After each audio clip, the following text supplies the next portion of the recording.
The fluorescent lights of St. Michael's Hospital hummed overhead as Sarah lay motionless in room 307, her pregnant belly still rounded beneath the thin white sheet. The monitors attached to her chest beeped in weak, irregular patterns. Outside in the corridor, two figures dressed entirely in black stood close together, their voices hushed but urgent. "The funeral should be simple," Jude whispered, adjusting his black tie. "We don't want people asking too many questions." Claudia, his secretary and mistress, nodded as she clutched a black handbag. "What about her things? The house? Her savings account? Everything transfers to me automatically.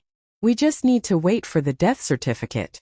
Jude's voice carried no grief, only calculation. "And the baby? He's in the nursery. Healthy. That's all that matters now." They smiled at each other, a secret understanding passing between them. Relief. Freedom. A new beginning built on Sarah's grave. Then the sound of running feet shattered their moment.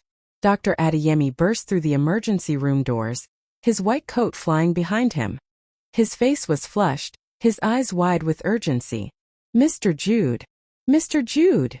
he shouted, loud enough that other families in the waiting area turned to stare. Jude's face went pale. "What? What is it?" "The boss is alive," Dr. Adeyemi gasped, gripping the doorframe. "Your wife, Sarah, she's breathing. She's not dead. We detected brain activity 10 minutes ago. She's in a coma, but she's alive." The black handbag slipped from Claudia's fingers and hit the floor with a dull thud. Jude's mouth opened but no words came out. The corridor seemed to tilt beneath their feet. Around them, nurses and hospital staff had stopped moving. They stared at the couple dressed in mourning black, at their frozen expressions of horror, at the guilt written plainly across their faces. One nurse whispered to another, "They're wearing black already? She only flatlined 2 hours ago." The other nurse's eyes narrowed. "And who is that woman with him? That's not family."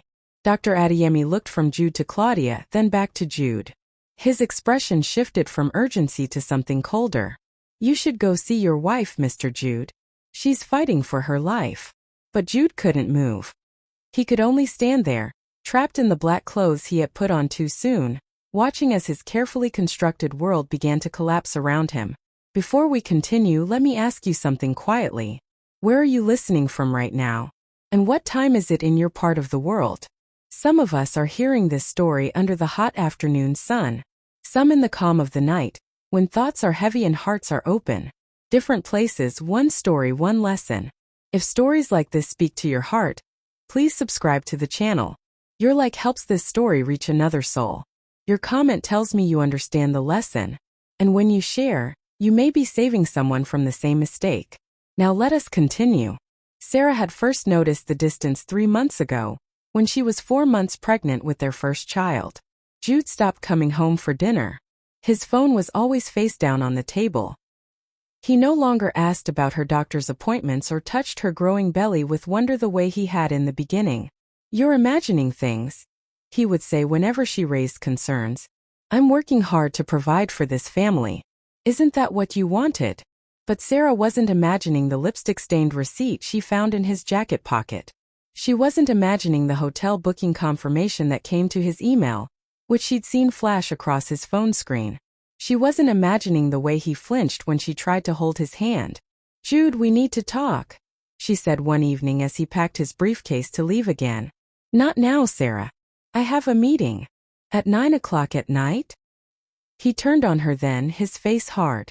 "What exactly are you accusing me of? You've become paranoid since you got pregnant. It's not attractive." The word stung worse than a slap. Sarah placed a protective hand over her belly and said nothing more. The next blow came from Mama Josephine, Jude's mother, who had moved into their home shortly after Sarah's pregnancy began. The older woman made no secret of her disapproval. "A wife who cannot keep her husband satisfied has only herself to blame," Mama Josephine said over breakfast one morning, loud enough for Sarah to hear from the kitchen. "In my day, we knew how to make our men happy. These modern women think marriage is about feelings." Sarah's hands trembled as she washed dishes. Her blood pressure had been climbing at each doctor's visit. The obstetrician had warned her about stress. "Mrs. Sarah, you need to rest more," Dr. Kamara had said during her last appointment. Your pressure is dangerously high for 7 months. Any more stress could trigger early labor or worse. But how could she rest when her own home had become a battlefield? The final insult came 2 weeks later when Claudia appeared at a family gathering. Sarah recognized her immediately from the office Christmas party, Jude's secretary, with her tight skirts and calculated smiles. "Jude invited me," Claudia announced, as if her presence needed no further explanation. "He said you needed help planning the baby's welcome ceremony." Mama Josephine had embraced Claudia warmly. Finally, someone useful around here. Sarah watched from the doorway, her pregnant body swollen and aching, as her husband and his mother laughed with the woman who was destroying her marriage. The room spun. Her chest tightened. "Sarah? Sarah, are you all right?" Her sister Patience had grabbed her arm just as her knees buckled. I can't breathe. Someone call an ambulance." Patience screamed. But Jude didn't move from his seat beside Claudia. He simply looked at Sarah with something cold and distant in his eyes, as if she were already a ghost. St. Michael's Hospital became Sarah's prison for the next 3 weeks. The doctors diagnosed severe preeclampsia and ordered complete bed rest. Her blood pressure refused to stabilize. The baby's heartbeat remained strong, but Sarah's body was failing. "Your wife needs absolute peace," Dr. Kamara told Jude during one of his rare visits. "No stress. No emotional upheaval. Her condition is critical." Jude nodded solemnly in the doctor's presence, but the moment Dr. Kamara left, his phone buzzed. Sarah watched him step into the hallway, his voice dropping to an intimate whisper. Through the partially open door, she could see Claudia waiting by the elevator, car keys in hand. The nurses noticed too. Nurse Mercy, a kind woman in her 50s, sat on the edge of Sarah's bed one afternoon and took her hand. "Mrs. Sarah, I don't want to overstep, but that woman who keeps waiting in the parking lot." "I know," Sarah whispered, tears sliding down her temples. "I know who she is."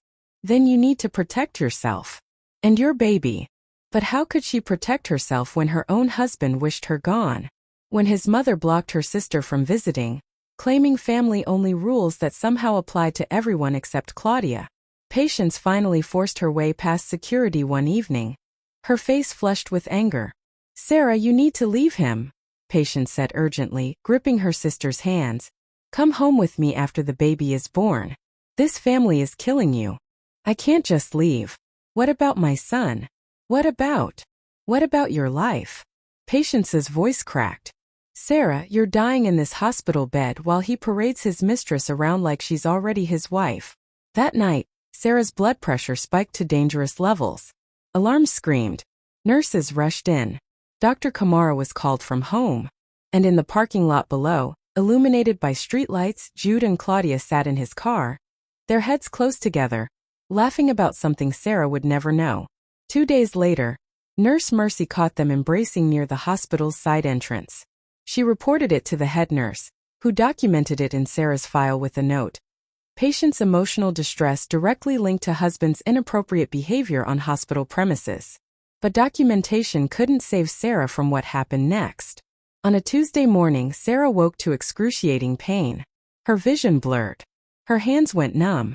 She reached for the call button but couldn't make her fingers work. From somewhere far away, she heard Jude's voice on his phone in the hallway. "Once the baby is born, I'm done with her. We can finally be together properly. No divorce, no splitting assets. Just wait a little longer." The monitor beside Sarah's bed began to scream. Medical staff flooded the room. "Her blood pressure is 200/130. The baby's in distress. Get her to surgery now." As they wheeled her past Jude, Sarah's eyes met his for one final moment. She tried to speak, to ask him how they had come to this, but darkness swallowed her whole. The emergency C-section lasted 47 minutes. The surgical team worked with desperate efficiency as Sarah's body shut down on the table. Her blood pressure wouldn't stabilize. Her heart rhythm became erratic. "We're losing her," Dr. Adeyemi said, his hands moving quickly to deliver the baby. "Get the child out now." At 3:47 a.m., a baby boy entered the world with a healthy cry. The nurses wrapped him quickly and rushed him to the neonatal unit for observation. At 3:52 a.m., Sarah's heart stopped. Start compressions, Dr. Adeyemi ordered. The surgical team worked for 18 minutes, shocking her heart 3 times, pumping medications through her 4, breathing for her. At 4:10 a.m., Dr. Adeyemi looked at the clock and made the call. Time of death, 4:10 a.m. He walked out to the waiting area where Jude sat with Mama Josephine and Claudia. His face was grave as he removed his surgical cap. Mr. Jude, I'm very sorry. We did everything we could. Your wife didn't survive the surgery, but your son is healthy and strong. Mama Josephine wailed loudly, but the sound was performative, hollow. Jude's face remained eerily calm. He nodded slowly. Can I see the baby? Of course. And we'll need to discuss arrangements for your wife's body. I'll handle it, Jude said quietly. What happened next would haunt the hospital staff for months to come. Within 3 hours, Jude and Claudia were seen in the hospital cafeteria, dressed entirely in black. Not the black of emergency funeral preparation, but coordinated mourning outfits, pressed, deliberate, ready. How did they get changed so fast? Nurse Mercy whispered to her colleague. They brought the clothes with them, the other nurse replied, her voice tight with disgust. They planned this. In a corner booth, Jude and Claudia spoke in low voices over untouched coffee. The house deed is in both names, but as the surviving spouse it transfers automatically, Jude said, scrolling through his phone. Her savings account has about 4.2 million naira. Her family can't touch it. What about the baby? He's mine. They have no legal claim. And the funeral? Simple. Quick. Cremation if possible. I don't want her family making a scene. Claudia reached across the table and squeezed his hand. We can finally be together. Properly. No hiding. No hiding, Jude agreed. And for the first time since the doctor's announcement, he smiled.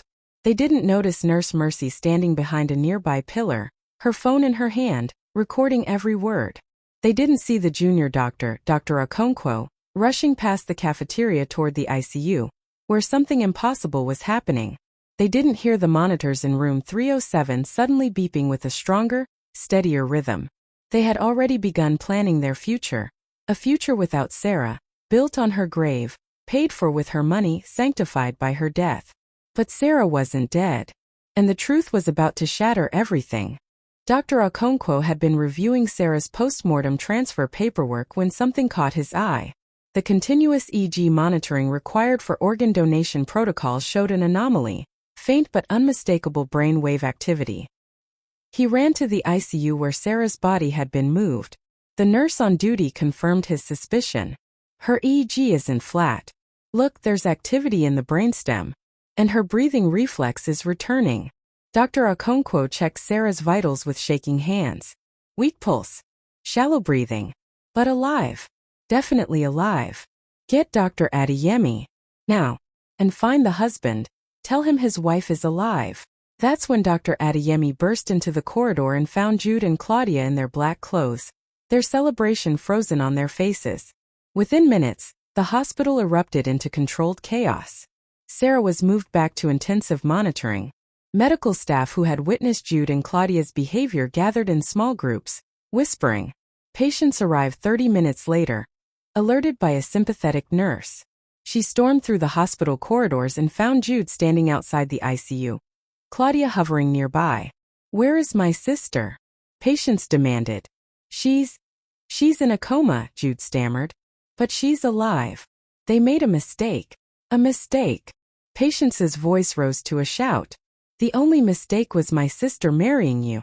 Where were you when she was dying? Why are you dressed like you're at a funeral? Other families in the waiting area stopped to watch. Security guards moved closer but didn't interfere. I thought she was dead, Jude said weakly. I was preparing. You were celebrating. Patients turned to the gathering crowd. This man and his mistress were planning how to split my sister's property while she lay dying upstairs. Nurse Mercy stepped forward, her phone in her hand. I have recordings of everything they said in the cafeteria. About the money. About cremation. About finally being together. The crowd gasped. Mama Josephine, who had been silent until now, tried to intervene. This is a family matter. You have no right. I have every right. Patients shot back. My sister is fighting for her life while you people plan her funeral like it's a wedding. Claudia tried to slip away toward the elevator, but Patience blocked her path. Where do you think you're going, husband thief?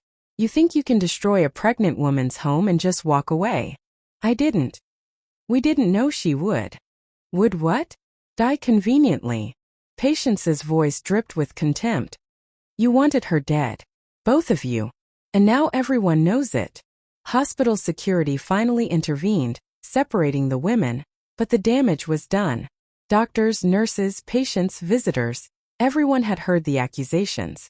Everyone had seen Jude and Claudia in their mourning black, worn too soon, removed too late. Dr. Adeyemi emerged from the ICU, his face unreadable. Mr. Jude, your wife's condition has stabilized. She's still comatose, but her brain activity is increasing. There's a possibility she may regain consciousness. The hope in his voice was undercut by the coldness in his eyes. He had heard the recordings too. Can I see her? Jude asked. Family only, Dr. Adeyemi said pointedly, looking at Patience. Her sister can go in. You'll need to wait. As Patience followed the doctor into the ICU, Jude was left standing in the corridor with Claudia, surrounded by hostile stares, his black clothing now a testament to his guilt. Inside room 307, Patience gripped her sister's hand and wept. Sarah, please wake up. Please. Your baby needs you. I need you. Don't leave me here with these monsters. Sarah's fingers twitched. Her eyelids fluttered. And then, so softly that Patience almost missed it, Sarah whispered a single word. Jude. Sarah's awakening was gradual and agonizing. For 3 days she drifted between consciousness and darkness, her mind struggling to piece together what had happened. The surgery, the baby, the moment her heart stopped, and the voices. God, the voices she had heard while trapped in that terrible darkness between life and death. Jude's voice. Once the baby is born, I'm done with her. Claudia's voice. We can finally be together. When Sarah finally opened her eyes fully, Patience was there, gripping her hand like a lifeline. The baby. Sarah's voice was barely a whisper. He's perfect. Healthy. In the nursery. You saved him, Sarah. Jude. Patience's face hardened. He's here. But Sarah, there's something you need to know. Over the next hour, Patience told her everything. The black clothes, the property discussions, the celebration, the recordings. Sarah listened in silence, tears streaming down her face, her body too weak to express the devastation consuming her from within. He thought I was dead, Sarah whispered. And he was relieved. Not just relieved. He was planning. With her. When Jude was finally allowed into the room, Sarah turned her face away. She couldn't bear to look at him. Sarah, thank God you're awake, Jude began, his voice thick with emotion that sounded rehearsed. I was so worried. When they said you were gone, I couldn't think straight. I made mistakes. Get out. The words were soft but absolute. Sarah, please let me explain. You wore black to celebrate my death. Sarah's voice was stronger now, fueled by a pain deeper than any physical wound. You planned my funeral like you were planning a vacation. You discussed my money with your mistress while my body was still warm. I was confused. I was grieving. You were relieved. Sarah finally turned to look at him, and the emptiness in her eyes made him step backward. You buried me while I was still breathing. Patience stood. She wants you to leave. Now. She's my wife. She's my sister. And if you don't leave right now, I'll have security remove you. Jude opened his mouth to protest, but something in Sarah's expression stopped him. He had seen her sad, angry, hurt, but never like this. Never completely empty of any feeling for him at all. That evening, Patience summoned the family elders, not Jude's family, but the council of respected community members who arbitrated serious disputes. What followed was a traditional gathering in the hospital's family conference room, with both families present. The evidence was presented. The recordings, the witness statements from hospital staff, the timeline of Jude and Claudia's actions, the black clothing, the property discussions. Mama Josephine tried to defend her son. He was in shock. People grieved differently. But Elder Thomas, a retired judge and respected community leader, silenced her with a raised hand. Madam, grief does not involve calculating inheritance while the body is still warm. Grief does not involve wearing coordinated funeral attire within hours. Grief does not involve planning cremation to avoid the family. He turned to Jude. You betrayed your wife in the cruelest way possible. You wished her dead. And very nearly got your wish.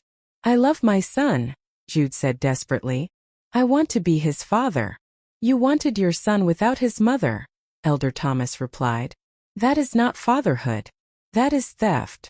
After 3 hours of testimony and deliberation, the council delivered its judgment.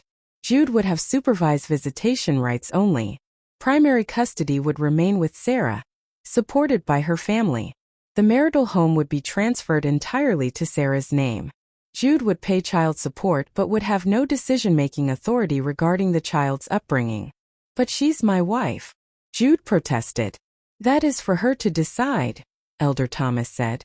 But this council recommends she be granted whatever separation she desires, with full community support. Mama Josephine wept, but her tears moved no one. She had enabled her son's cruelty, prioritized his comfort over Sarah's life, and welcomed his mistress into their home. Claudia was not permitted to attend the gathering, but her fate was sealed by community judgment. Word spread through their social circles, their church, their neighborhood. She lost her job. Her family distanced themselves. She became a warning story, the woman who celebrated a pregnant wife's death. 6 weeks later, Sarah was strong enough to leave the hospital with her son, whom she named Emmanuel. God is with us. Patients had prepared a room in her house, and Sarah's parents had traveled from their village to help care for the baby. On the day she was discharged, Jude appeared in the parking lot as patients loaded Sarah's belongings into the car. He stood at a distance, hands in his pockets, watching. Sarah paused beside the car, Emmanuel sleeping in her arms. For a moment she simply looked at the man she had married, the man who had betrayed her, the man who had worn black to celebrate her death. Sarah, he called out, his voice breaking. Please, can we talk? She didn't respond. She didn't need to. She climbed into the car with her son, surrounded by her sister and parents, by people who had fought to keep her alive, not people who had counted the days until she died. As they drove away, Jude remained in the parking lot, a ghost in his own life, watching his family disappear without him. Sarah never looked back. Some wounds heal over time. Some broken bones can be set and made strong again. But some betrayals are so profound, so complete, that they sever bonds permanently. Sarah would raise her son with love and support, surrounded by family who valued her life. She would recover physically, though her heart would carry scars that never fully faded. And Jude would live the rest of his life knowing that he had destroyed the only real family he'd ever had. Not with violence, not with abandonment, but with something worse. He had wished for her death. And when he thought his wish had come true, he had celebrated. That is the kind of betrayal that cannot be forgiven, cannot be forgotten, and cannot be undone. The doctor said, "The boss is alive." But for Jude, those words came too late to save what mattered most. Lessons remain forever. Betrayal witnessed cannot be denied. Cruelty to the vulnerable invites judgment from all who see. And some consequences are permanent, written not just in legal documents, but in the eyes of a woman who survived the man who wanted her dead.